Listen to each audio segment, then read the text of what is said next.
Bienvenue dans le journal du trader de ce mardi 24 juin. Au sommaire, à New York, le Dow Jones a perdu moins 0,06% ce lundi. À Paris, le CAC ouvre en hausse de plus 0,1%. À Tokyo, le Nikkei a fini en hausse de plus 0,05% ce mardi.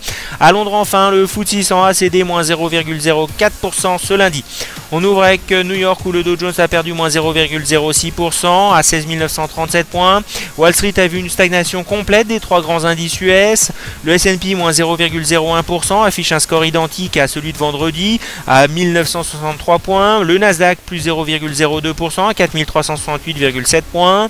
Les écarts les plus significatifs se retrouvent sur le Russell 2000 à moins 0,3% et le Dow Transport moins 0,5%. Cette stagnation est considérée comme logique après les 6 séances consécutives de hausse et 10 records historiques du S&P depuis le 1er juin. L'expansion du secteur industriel américain s'accélère en juin. Le PMI progresse à 57,5 contre 56,4 en mai, porté essentiellement par les composantes de la production et des nouvelles commandes. Les ventes de logements neufs progressent également en mai de plus 4,9%, un peu plus que prévu, soit 4,9 millions de maisons acquises en rythme annuel. Mais les stocks de maisons invendues recommencent à augmenter. Côté valeur, Tesla plus 3,3%, Vertex plus 2,5%, Citigroup plus 1,5%, Google plus 1,4%.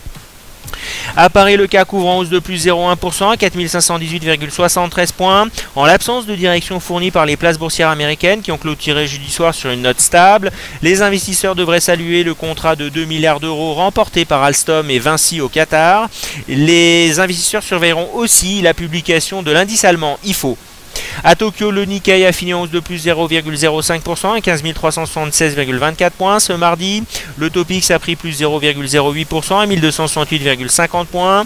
Les investisseurs optent pour la prudence avant la présentation par le Premier ministre japonais Shinzo Abe d'une série de réformes économiques. Shinzo Abe annoncera ce mardi des réductions d'impôts pour les entreprises et une refonte de l'énorme fonds public de retraite.